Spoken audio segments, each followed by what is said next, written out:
Every day, more than 400,000 Americans and Canadians cross the border. Workers, business people, students, tourists, neighbors. And of course, every time we have a presidential election, our friends to the north have to brace for an exodus of Americans who swear they'll move to Canada if the guy from the other party wins.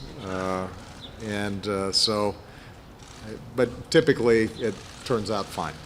We discussed how to move forward with the Trans-Pacific Partnership, and today we also reaffirmed our determination to move ahead with an agreement to pre-clear travelers through immigration and customs, making it even easier for Canadians and Americans to travel and visit and do business together. As NATO allies, we're united against the threat of terrorism. Canada is an extraordinarily valued member of the global coalition fighting ISIL, tripling its personnel to help train and advise forces in Iraq, stepping up its intelligence efforts in the region, and providing critical humanitarian support.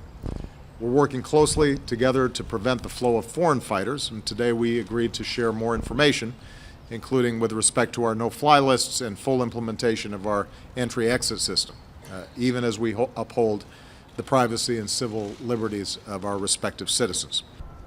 The President and I share a common goal.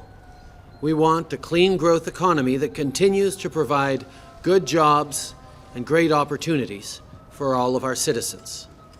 And I'm confident that by working together, we'll get there sooner than we think. Let's take the Paris Agreement, for example. That agreement is both a symbolic declaration of global cooperation on climate change, as well as a practical guide for growing our economies in a responsible and sustainable way. Canada and the U.S. have committed to signing the agreement as soon as possible. We know that our international partners expect and indeed need leadership from us on this issue. The President and I have announced today that we'll take ambitious action to reduce methane emissions nearly by half from the oil and gas sector, reduce use and emissions of hydrofluorocarbons, and implement aligned greenhouse gas emission standards for heavy-duty vehicles, amongst other plans to fight climate change.